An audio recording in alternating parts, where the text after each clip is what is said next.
going to be muted. All right, thanks so much everyone for being here. Welcome to our historic happy hour for curious people.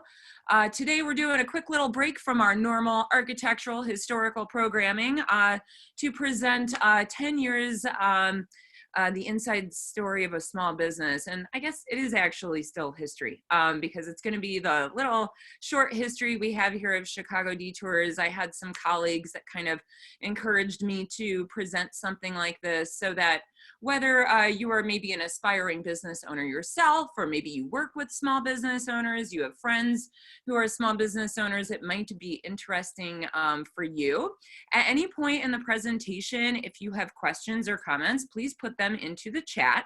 This is a 20-minute talk, goes by really quick, and then I'll have a 10-minute Q&A. So at any point too, if you have questions, go ahead, put it into the chat, all right? So I really appreciate you all joining me here on my little presentation about the inside story of a small business owner. Now, I am going to get into my sharing of my screen here for you. All right, so here's what I'm gonna do today is tell you the story I don't always share. Some kind of more inside stuff. I mean, some of you might already know the kind of background on Chicago Detours. We're celebrating 10 years. We like to say that we bring people to explore stories and places that locals don't even know. That's why we're for curious people. And we do all kinds of walking and bus tours of Chicago. So how did this end up coming into being, and what has it been like to have a small business for 10 years? Well, first, let me just give you some quick background on me. My first business was a t-shirt company in college. I designed a mullet t-shirt. If you look closely, all right, so you see a guy with a mullet, but then if you look closely, the face spells the word mullet. So what happened was, it was a joke, this haircut, and I drew this out, and I had a friend who was starting up a t-shirt company, and he ended up saying he wanted to go with some other designs for his printing of the t-shirt. And I said, you know what, how hard can it be to print a t-shirt? And it just kind of went from there. And it was crazy. I was seeing people who I didn't know wearing my t-shirt in Ann Arbor, Michigan, where this happened. Real quick, I can show you, this is the Wayback Machine, can show you old websites. The images don't load, but this was my first website. I built it. We're talking in the year 2000. Website design was not nearly so sophisticated. And you can see, you know, these are my sales shtick. You need a mullet shirt. Okay.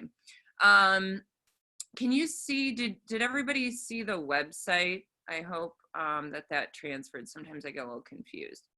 All right, well, okay, cool, awesome, thanks. So then other things that I did as a job, I waited tables, worked in the service industry. I really wanted to work in journalism, because I loved stories my whole life. That was kind of the thing, was that I was a writer. But during college, I read an essay called The Writing Life by Annie Dillard, and I read it and I thought, writing is for introverts, and that doesn't really work for me. So then I thought, well, I'll be a journalist. I'll interview people. It'll be really fun. And then after that didn't really stick. It ended up being just a lot of emails. And, you know, getting paid pennies for writing articles. I wanted to pursue a career in documentary film, and kind of dabbled in that, found out really quickly that the fun part of making documentaries is like a fraction of it, and then there's a bunch of business to it. Then I ended up applying at the University of Chicago. Now that is going to be, let me show you here real quick, another slide. So before I did the University of Chicago, I was a tour guide in Italy for a company called Rick Steves. This was me and my like ultimate Sicilian element. I got a little wine I'm tasting. I'm talking to people about cheese, and there's this like old deli owner guy who's just, you know, being crazy. This was in Syracuse, Sicily. So I worked as a tour guide for Rick Steves. Some people might know him for his PBS show. And I also updated his travel guide books for Italy. And it was such a like extreme life being in Italy for 2 months, just working solid all day, every day, and then not working and then going back again. And I said, you know what? I think I want to start my own thing. And I had always, always, always loved Chicago. It was the city I grew up knowing. So then I went to the University of Chicago, got a master's degree. It was an interdisciplinary degree in the humanities, and I crafted everything around Chicago. Now here I am doing one of my first tours, and I was like, you know, I want to pair my love for documentary film and my interest in that medium with kind of trying to make a tour experience into like a mobile documentary of sorts and use different media. So like here, I'm using the image on the iPad for a story that relates to the building behind me. And I did a bunch of these test tours with some of my cohorts with my graduate program. That's where that picture came from. So then I just like flew by the seat of my pants. I created Chicago Detours. I designed this horrible looking logo. And then I found out really quickly that nobody cared. And I thought, okay, you know, here, you know, I'm doing this really cool stuff. I'm going to do this tour that's like, it's Mag Mile, but it's like the story you don't know about the Mag Mile. And then nobody wanted to come. And I talked with concierges at hotels, and they would be like, oh yeah, this is great, we'll send you people. And then it was just crickets chirping. So then the really sad thing on the right in this image is a flyer that I made where I was just like desperately trying to get anyone to come on my tour. I was giving these to the concierge. I was trying to tell them, you know what, just you pocket the money, just send me anybody. Now that first tour I made was called Good Times on the Mag Mile, Past to Present, and it's the roots of what today has become the historic Chicago Walking Bar Tour. Now then I was like, oh my gosh, winter is coming, and I had heard about this interior, this pedway system. And I went into the pedway system and I was like, this is like being in a basement. And so I thought, well, I don't want to do a tour necessarily the pedway, but I want to use the pedway in some way so that I can still, you know, maybe keep tourism going in the wintertime. Granted, I knew nothing. What was that, Margaret, that you just put up to your camera? Oh my gosh, what? You have a vintage Chicago Detours tour map?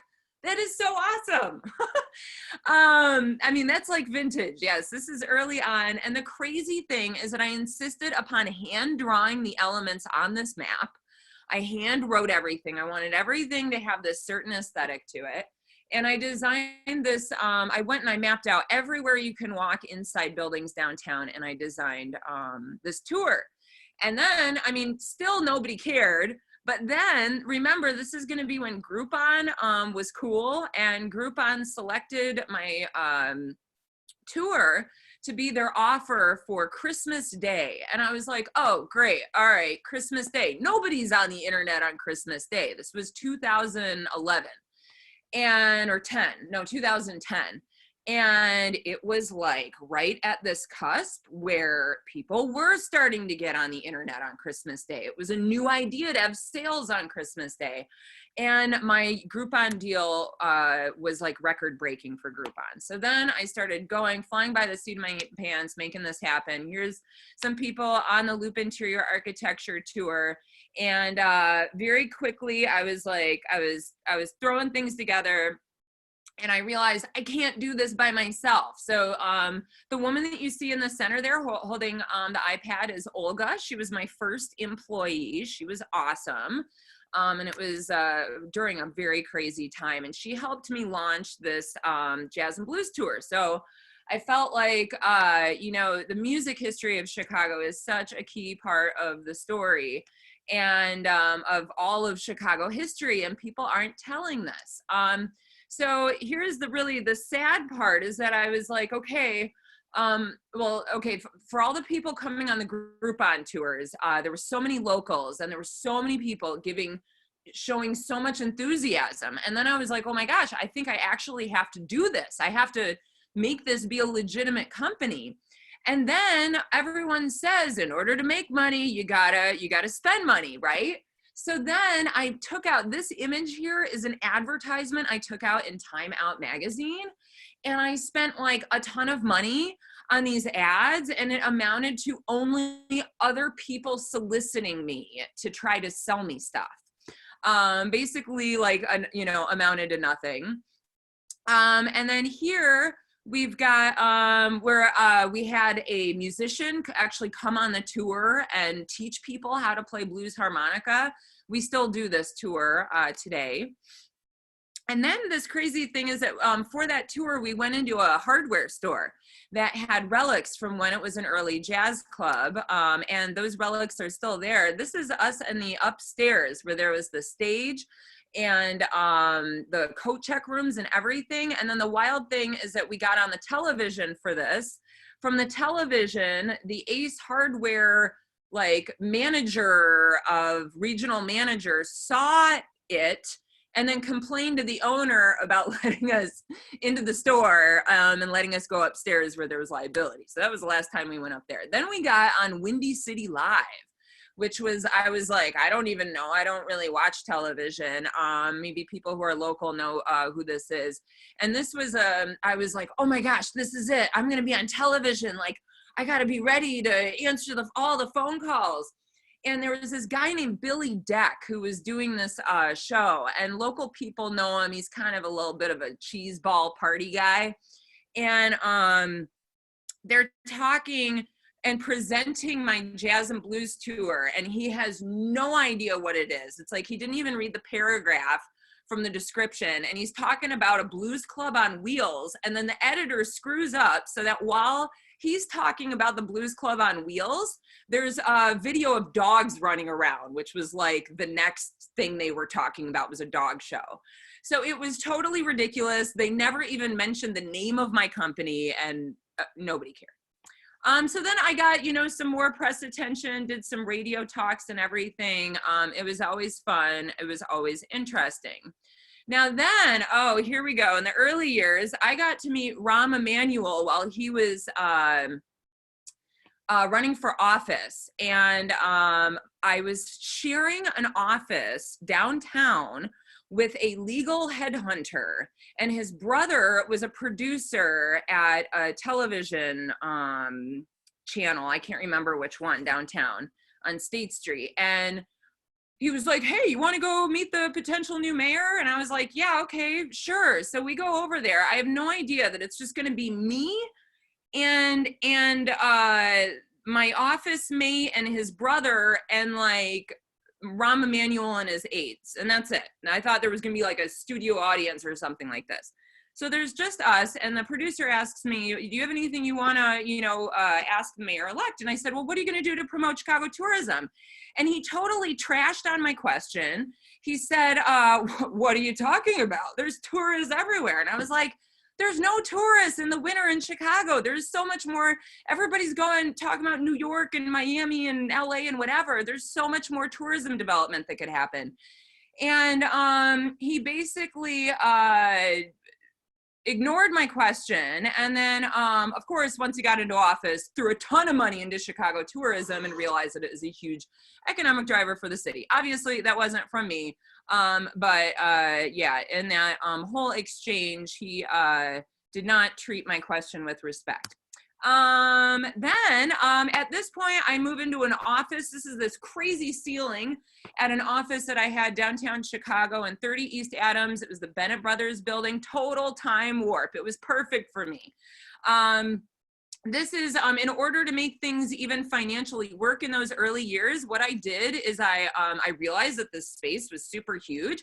I got desks and I rented them out. This was like before co-working spaces existed in Chicago. And I was just like, I gotta get my rent covered. I can't pay rent, So I had some other small businesses that rented the offices here. And then the building got sold to developers. And then we ended up moving a few years later into the Monadnock building, which is this gorgeous building that's very historic in downtown Chicago. And that's where we are now. So a few business owner lessons from my early years. One thing I learned was to not negotiate prices. It never left me feeling good, and it was something I realized I had to establish my prices.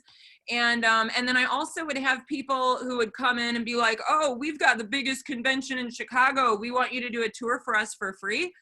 And I just would say that's totally disrespectful. I don't care who you are, move on, because it would, it's a thing when you're a new business owner that you, now it depends on the kind of business you have. Obviously, if you make makeup, you got to give people the samples of your product. But a tour is a less scalable experience. And so if someone is booking my time, it is purely my time. So that's one early lesson. Work-life balance, obviously this is a huge thing, but for me, what happened as I was building my business and things were really amping up and I was taking on more stress and seeing my entire life savings just disappear, and just constantly thinking, if I just do this one other thing, some people will start to know that Chicago Detours exists. And at one point, maybe about 1.5 years in, I got very, very ill. I won't go into it, but I had lots of different illnesses going on. I was tested for cancer and all kinds of things. And it was ultimately because of stress. My entire body just quit on me. And so I never, at this point, I'm like, I am always balancing and making a priority to not stress out. And then the other thing was everything's on the internet. Any efforts that I put in that were not on the internet did not nearly help build my business as much as other things that were on the internet. And also television exposure doesn't do much. We'll see next week when we get, I was mentioning earlier that Fox News is going to be highlighting our virtual boat tour, and we're going to be on that. So we'll see. So real quick here, this is a video from our 5-year anniversary, a quick little clip. And look, there's John.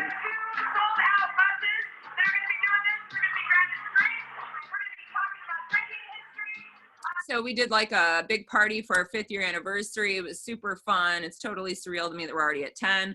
This is just like some of the other different unique things we've done over the years. This is in downtown Chicago. This is the pastor of the Methodist Church, and he let us go up to his private balcony and get a tour inside his really cool mid-century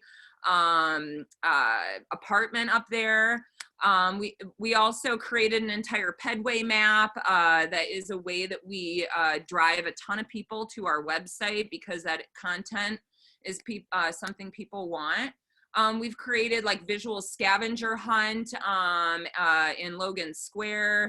This is just people were constantly telling me, you got to do seasonal things. And I was like, I mean, it's not really our thing, like holidays. And then I managed to find so much fun stuff around the holidays that other people don't talk about. Then this crazy thing is I got involved with doing boat tours for a company. It's this guy who does like DJ boat parties, and he saw all the boats going up and down the river, and he said, I want to make money too. So I managed his sort of flying by the seat of my pants in, I think it was 2017. And staffed all the boat tours for his boat company after the first year, basically created his entire boat tour company. And then the next season he came back and told me, tried to negotiate me down on price. And I said, you're not worth my time. And then I also was like, why am I not on the boat? Which is fun that we're now going to do that virtual boat tour I mentioned. In 2018, we did our Badass Women of Chicago History event. This is like a little recap of it. We had a bunch of, what that is we had a bunch of women apply to tell stories about the badass women of Chicago. I mean, you didn't have to be a woman. This is actually Tim Samuelson. He's our official city historian. He presented at that. And we've been doing it every year annually, of course, although COVID has made the last one had to be postponed, let's say. All right. So my later years lessons as a business owner is going to be trust your gut. Whenever I didn't trust my gut, and I guess I just, I do operate my business a lot on gut, and anytime I haven't, it seems like things don't work out as well. In the beginning, this is one that everyone knows, and you know this, and you read this, and you're like, duh. But when you're a small business owner, you have to prioritize making money. So if I had 3 private tour inquiries and 3 past private tours where I should be calling them and thanking them, I probably wouldn't even get around to thanking them. And something though that I find is that even, you know, now that we're an established business and everything, that we can make the time to say thank you. And that it really, you know, there's a lot of value to that. And then also to prioritize what you love. In my case, that's doing the tours. As I've been growing the business, part of it, you know, we're a team of, well, right now we're a team of 5. We were a team of 7 more recently. But I, at a certain point, wasn't really even doing many of the tours, and my enthusiasm for my business started to kind of go down. And then I went and I did a tour, and I realized, wait, this is what I really love doing. So to, you know, always keep that in sight, what it is that you really love around your business, because the bookkeeping and the legal stuff and all of that can always, you know, detract and distract from it. Some of the challenges I've experienced as a small business owner, it's really hard to be an online business as a small business when the internet is constantly changing and search engine optimization practices are always changing. It's hard to, if you never really signed up to be a manager or learn about HR practices, that's a big challenge. Another challenge for us has been the rapid changes that have happened to cities and tourism and neighborhoods. We've had people express disagreement with neighborhoods that we have gone into for tours. And it has a lot to do with bigger forces that are at work beyond a small business telling the story of the city. And then of course challenges is that I get really excited about creative ideas and then, you know, have to balance that with the everyday needs of the business. But what keeps me going is ultimately the people. This is just a mom and a daughter that wanted to have their picture taken with me at the end of our Loop Interior Architecture tour. We're here in the Cultural Center, and I was just like, man, this job is like the best that could ever be. This is my team. We're out on the fire escape of our office shortly after we moved into the Monadnock building. And it's been like such a pleasure to work with awesome people. And then we grew a little bit, and then we grew a little bit more. And it's like so awesome to see what other people bring to the company. And then more recently, we've got virtual tours. So this has been, again, in my sort of style of, you know, just going with the flow. We launched these.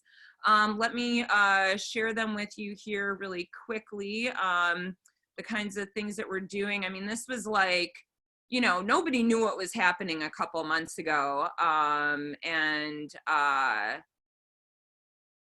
You know, and how to respond. And I saw another company that was like, you know, a tour company that was doing virtual tours. And I was like, all right, let's just do it. And I knew that people were going to be on the internet more. And I said, we have to engage people. We have to use this time to expand our reach and make sure people know who we are and what we do and that we love Chicago. So some of the things, we're doing these for free every, we actually in May, we were like, this is insane. We are running ourselves ragged getting these out to the world. They've been picked up by Chicago Tribune, WBEZ, Thrillist, Time Out, Photos Travel, because we were one of the first to really plow into doing these. I've been doing webinars for people on how to do virtual tours now. So we're doing talks like this, and then we're doing actual tours that are led by Google Street View, and it works out awesome, and people are really loving them. On May 9th, we're going to be doing a virtual boat tour. That's going to be one where we are actually charging a ticket too. So I am sorry I flew through this, and I need to get to your Q&A really quickly. In order for us to exist, it is your support that means everything. I just put into the chat. If you want to donate, a huge donation too is just spreading word as well. But obviously, the money keeps our virtual doors open. So let me go into the Q&A, and I will answer your questions. I love hearing about how people first heard about the company. I love that. What is it about asking for access in order to create and plan a unique tour? How did I survive the lean years financially?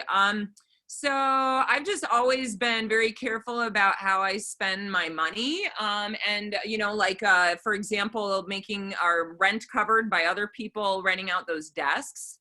And just constantly being very careful about how money was spent. Let's see here.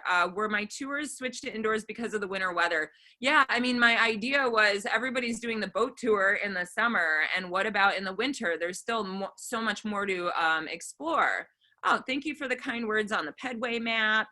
I love it. People have been on all kinds of different tours. Let's see here.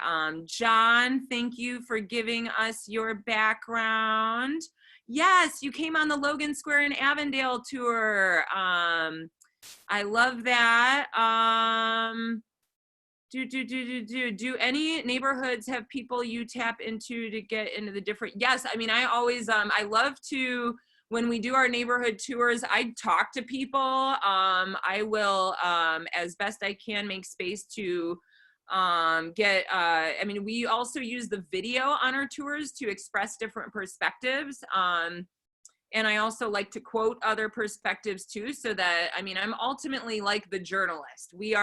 We're the ones curating the experience, but the stories are an amalgamation of stories from so many different perspectives and so many different voices. Do I ever need to solicit ideas for new tours? Like, do I ever need more ideas for tours? No way. I need less ideas for tours, is the truth. I think if that's the question.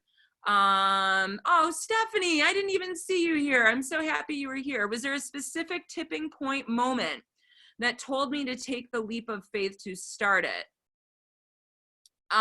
No, not at all. I had no idea what I was doing. It was totally naive. I had no idea what I was plunging into. I was just like, I think I need to do this now. I think that if I actually knew what it would take to actually run the business, I wouldn't have done it. I definitely wouldn't have done it at all. Sorry there, I just now realized that I wasn't in you know, real quick, just a couple things extra. Please, we are about to crack 3,000 followers on Instagram. Can follow us there, and also please subscribe to our YouTube channel. We will briefly have the recordings on our YouTube channel.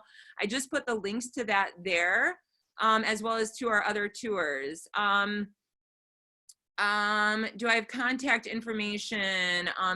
Private virtual tours, we're getting bombarded by requests for those from universities doing recruitments, from corporate groups wanting to do team building. Please contact, I'll put the email address right here. It's privatetours@chicagodetours.com. And how do I get organized to create a tour? Oh my gosh, it is so much work.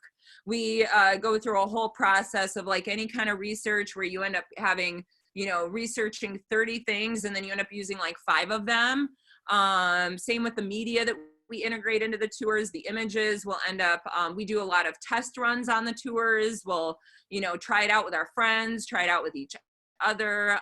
It's an enormous amount of work to develop the tours. And then ultimately when a tour is new, it's the actual feedback from the tour guests that end up refining it. So it can take like a couple months for it to really be like a solid product. So ultimately our time is up. It means so much to me, those of you who have joined me along this journey. That is ultimately you know, so many people, it's way too many to try to even list. But I so appreciate that. I appreciate those of you that are new to my company that are just curious as well. Tomorrow I'm doing 5 classic Chicago bars. at 6 p.m. That's going to be really fun. We're going to go back to like regular Chicago history and architecture. So thank you, everybody. I'm going to unmute you all if you want to verbally say goodbye. Two or more, so but like have two or bye. separately. Thank you. Thank you. In It's here. great. Thanks, Bye. Amanda. Yeah, six all together, but like I'm gonna probably Monica. Bye-bye. Bye-bye. Monica. Margaret, that's amazing that you have that map. That is I totally tack it up on my board. Everyone can see it when they come by and visit. Wow. Yeah. I love that. And in fact, it doesn't even say your business name on it. Are you sure? It's got it at the very bottom. It's got like a little ChicagoDetours.com. Really? Nope. No, it must have been a mistake. Weird. The Vintage, early yes. days. It's collectibles. It's collectible.